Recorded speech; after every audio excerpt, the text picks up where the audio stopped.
Nos preparamos para compartir la palabra del Señor en este día y quería reflexionar sobre cuando Dios se hizo niño. Me parece que es un tema alusivo por la fecha que estamos compartiendo, pero también tiene un significado bíblico, teológico, muy profundo. Esto de que Dios se hizo niño en medio nuestro. Quisiera que pudiéramos tener en cuenta dos pasajes para referirnos a este mensaje. Y uno queda en Lucas capítulo 2, versículo 52, y el otro queda en Mateo 19, versículo 13 al 15. Lucas capítulo 2, 52 dice: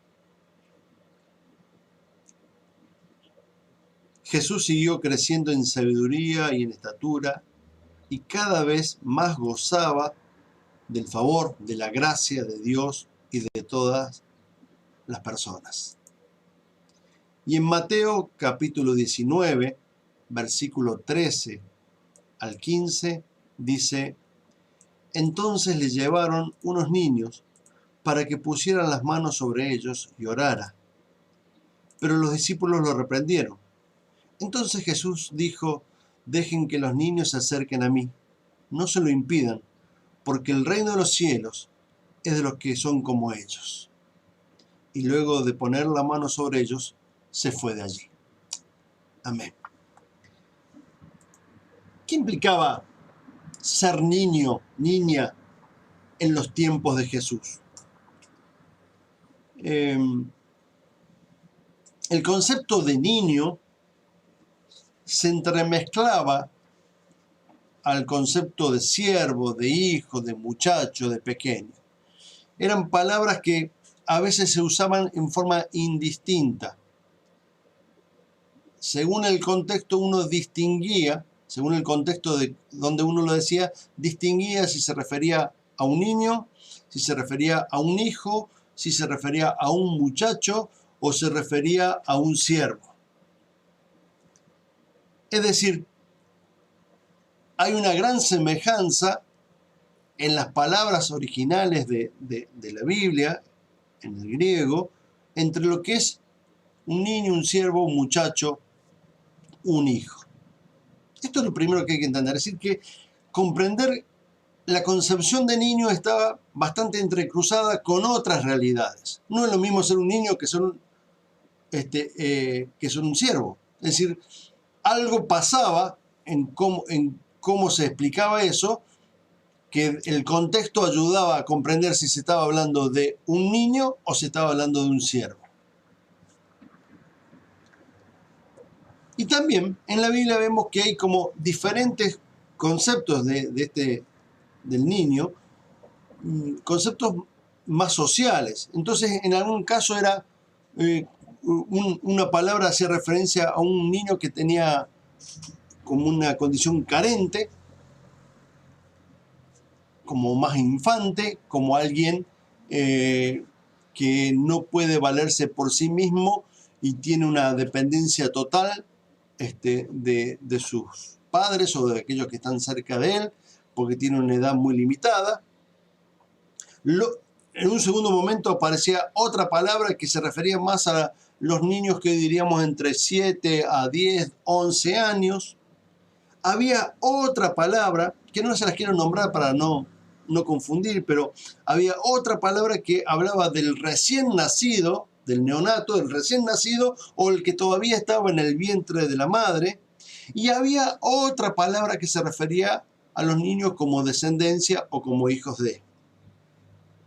Es decir, hablar de niño en el contexto bíblico, en el tiempo bíblico, no era algo tan sencillo de determinar. Por lo tanto, era algo que no estaba clarificado, como quizás hoy podemos tener muchas categorías cuando hablamos de niño y podemos hacer mejores distinciones cronológicas, físicas, sociales, psicológicas, de cuando decimos la palabra niño o niña. En el Nuevo Testamento especialmente se ve como tres tipos de niños. Los que están evaluados según la edad de manera cronológica, una cuestión etaria, pero también eran, se le decía con una palabra muy similar a niño, aquellos que eran espiritualmente sencillos, es decir, que tenían historias marginales o difíciles de ser visibles, historias que se dejaba apartado. También tenía un sentido de niño espiritual y también había otro sentido de niño intelectual, aquellos que eran ignorantes. Es decir, la ignorancia también marcaba un sentido de niño. Es decir, que en el Nuevo Testamento hablar de niño era bastante complejo para poder distinguir, porque tenía que ver con la edad, tenía que ver con la condición social y tenía que ver con su capacidad cultural o de educación. Todo esto hacía que referirse a un niño era referirse a una persona carente, manipulable. Referirse a un niño era alguna manera de sumisión, de esclavitud, de inmadurez en el peor sentido de la palabra inmadurez, es decir, en el sentido de alguien que nunca alcanza una plenitud. Hablar de niño implicaba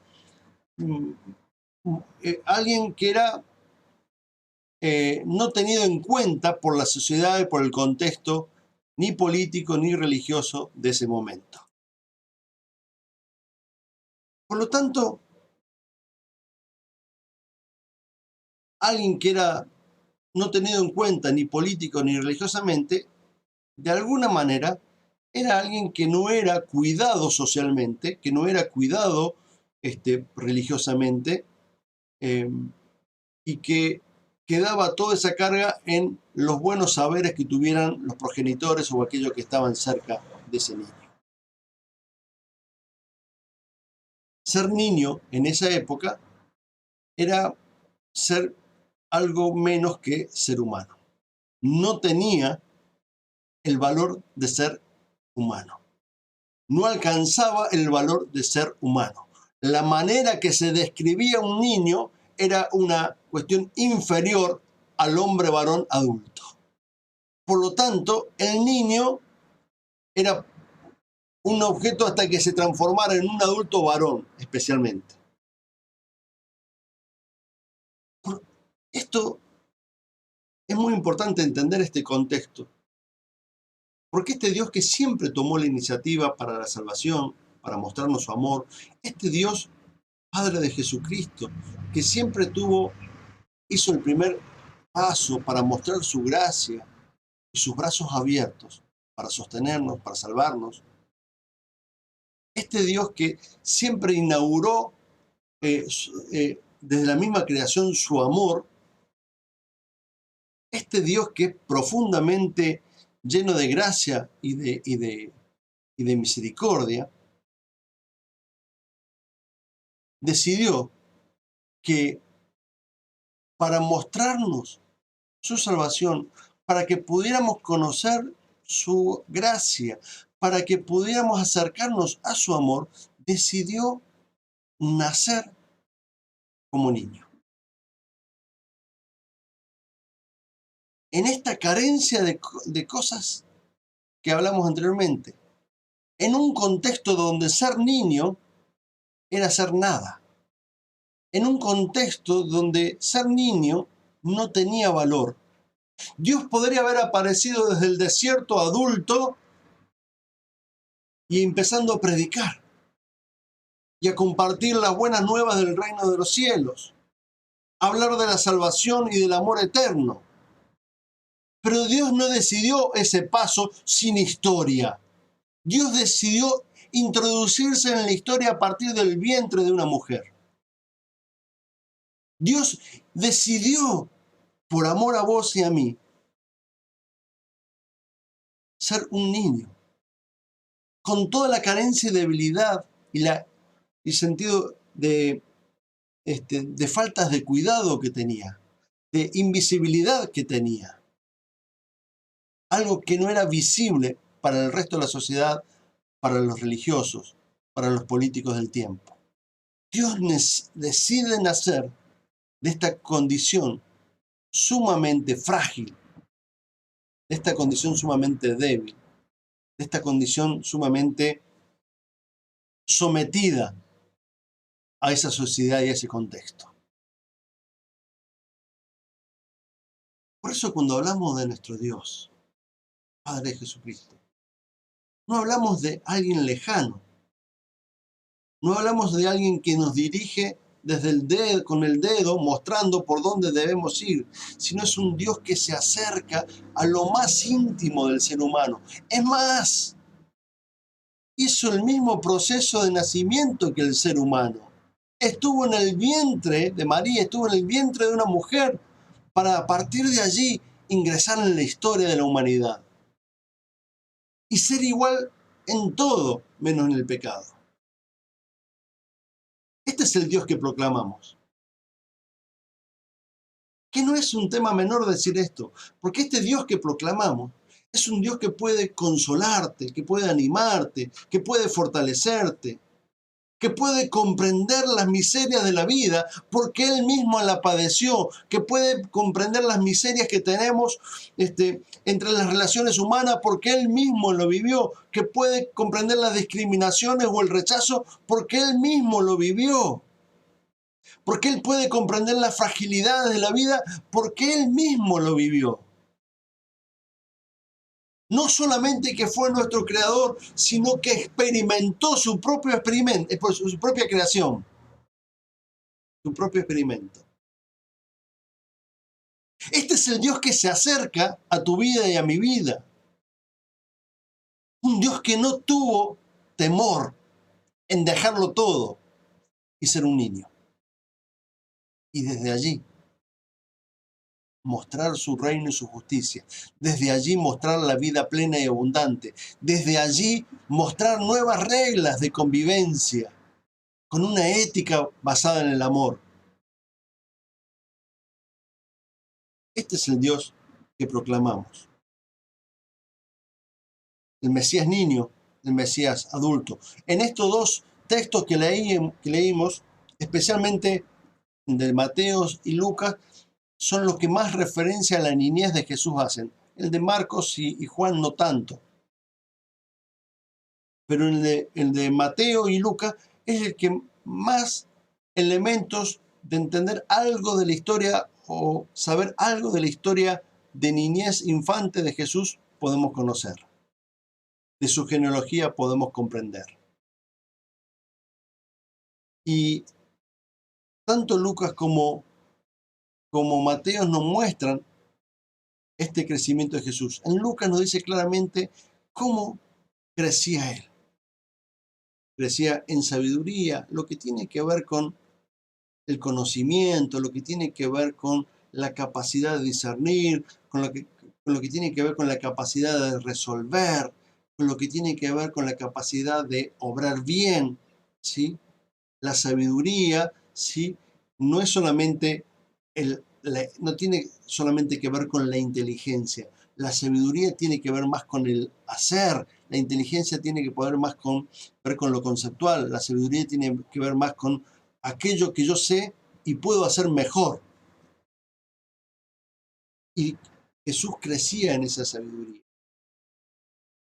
Y crecía también en lo físico, en la estatura, dice el texto. En lo físico es una manera de nombrar cómo su vida física iba siendo desarrollada. Y lo necesario que implica para que uno pueda crecer en la sabiduría, el contexto que también uno necesita para crecer en lo físico. Hoy, en nuestro mundo, no solamente por el problema de la pandemia, vemos la gran cantidad de niños desnutridos. En un mundo que podría producir alimentos para todos los habitantes si los supiera compartir de mejor manera y no tan injustamente para que algunos tengan y otros no. Donde la nutrición es vital para crecer en estatura, para crecer en el desarrollo físico, pero también es vital para el desarrollo cognitivo, emocional, relacional. para un desarrollo pleno, dado que si uno no tiene buena nutrición desde los primeros años, las consecuencias pueden llegar a ser irreversibles para toda tu vida. El texto nos muestra cómo Jesús crecía en sabiduría, cómo crecía en estatura, pero también nos muestra cómo contaba con el favor, la gracia de Dios, y aún con el favor y la gracia de las personas que lo rodeaban. Cómo crecía en esas relaciones. No hay nadie que pueda crecer sin vincularse con los demás, sin interaccionar con los demás. ¿Sí? No hay nadie que pueda crecer sin la gracia de Dios. Y la gracia de Dios es para todas, absolutamente para todas las personas. ¿Nos demos cuenta o no nos demos cuenta? ¿La creamos o no la creamos? Dios ha derramado su gracia para toda la humanidad. Y lo segundo que el otro texto nos hace mención, ya en un Jesús adulto, ya en un Jesús ejerciendo el ministerio, ya en un Jesús proclamando la buena noticia de que el reino de Dios se ha acercado, es que cuando le traían los niños, los padres, los discípulos creyendo que eso, dominado por la cultura del momento, creyendo que eso era perder tiempo, que eso era algo que molestara al maestro, que eso era algo que no era parte del ministerio de Jesús, porque ¿para qué bendecir a los niños? ¿Para qué perder tiempo en esto con todas las cosas que hay que hacer? Jesús dice, no, dejen que los niños vengan a mí. Es más, no solamente dice eso Jesús, sino que de tales es el reino del cielo. A ellos le pertenece el reino del cielo. Sí, hay que ser como ellos para entrar al reino de los cielos. No solamente que Jesús le dio visibilidad, no solamente que Jesús los contuvo y los bendijo, sino que dijo algo tremendo, que el mundo infantil es un mundo para ser tenido en cuenta, de tal manera que a ellos pertenece el reino de los cielos. En un mundo, en un contexto donde lo que valía era el hombre varón adulto, Dios pone de relieve, pone en forma visible que el niño tiene un valor tremendo para Dios. Y si lo tiene para Dios, lo tendrá que tener para nosotros. Dios nos da una gran oportunidad a muchos de nosotros de tener hijos y desde criarlos desde temprana edad. O nos da la oportunidad de acompañar a otros niños a partir de vocaciones como docencia. O nos da la oportunidad de ministrar y servir a los niños como lo hicieron los que estuvieron trabajando y los que están trabajando en la liga, en la escuela dominical.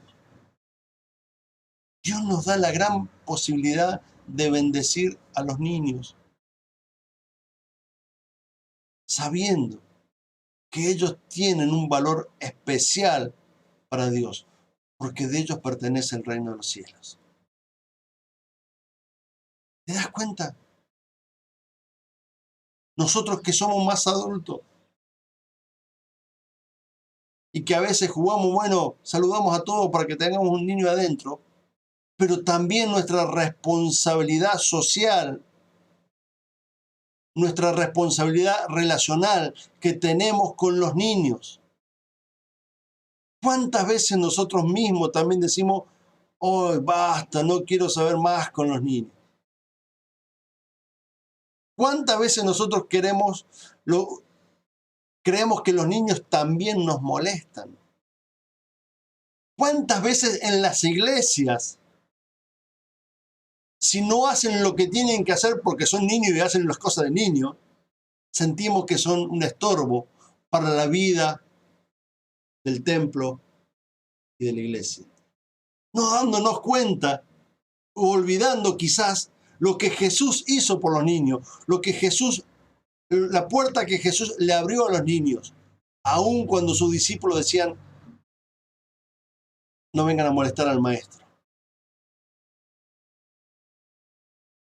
Dios se hizo como niño. Dios bendice a los niños.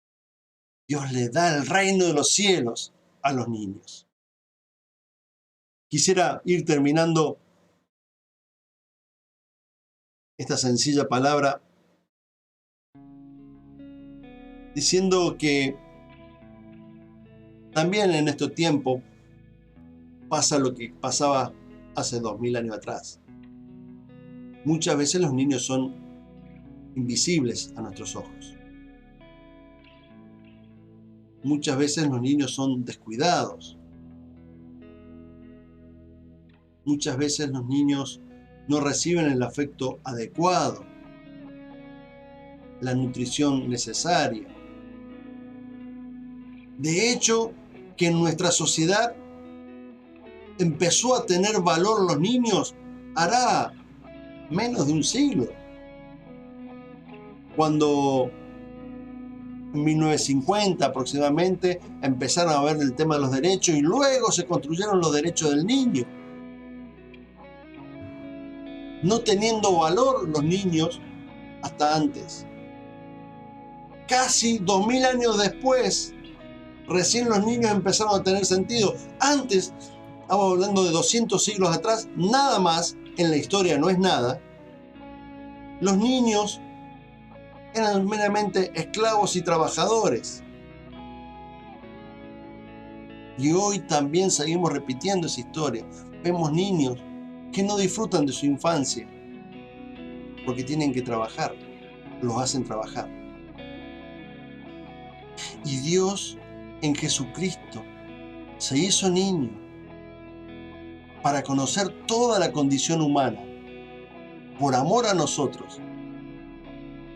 Y no solamente eso, sino que le dio visibilidad, los bendijo y les dio algo precioso como el reino de los cielos.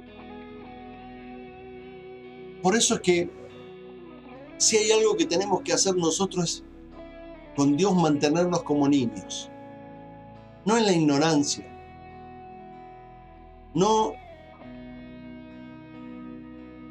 en la carencia y en la sumisión, sino en la dependencia y en la sencilla confianza que los niños tienen de aquellos que aman. Mantenernos como niños delante de Dios, para mantener esa sencilla confianza, sabiendo de que de Él viene la vida plena, poderosa y abundante. Y ser testigos de su amor, de su reino, proclamando a estos niños, a los niños en general, ¿sí?, la bendición de Dios, proclamando de que de ellos es el reino de los cielos. De tal manera que nuestra vida y la vida de la iglesia pueda ser un cobijo, un refugio, una bendición para que tantos niños que pasan momentos de dolor y sufrimiento puedan conocer a través de la iglesia, a través de nuestro testimonio, lo que es el amor de Cristo, lo que es la salvación, y podamos ejercer la justicia de Dios de una manera íntegra y total. Quiera Dios desafiarnos en este tiempo como iglesia a poder ser de bendición para nuestros niños. Cuando nos alegramos por este día y le decimos feliz día, eso se transforme en acciones de bendición hacia ellos. Que Dios le bendiga. Padre amado, queremos darte muchas gracias, Señor, porque tu palabra siempre es clara, poderosa. Solamente al leerla tú ya nos ministras en nuestro corazón. Te rogamos, Señor, que podamos atender al desafío de tu palabra para ministrar a otros niños que están padeciendo situaciones de dolor, de sufrimiento, de maldad, de violencia, de abuso y tantas otras males, Señor. Y que como iglesia, Señor, vos nos des siempre la oportunidad de tener un espíritu conforme al tuyo para llevar bendición, justicia, vida plena y abundante. sabiendo y proclamando de que de ellos pertenece el reino de los cielos. Gracias, Señor, porque vos lo haces posible cuando tenemos corazones dispuestos. Permea nuestros corazones por medio de tu Espíritu para que estemos dispuestos para toda buena obra que viene de lo alto. En Cristo nuestro Señor.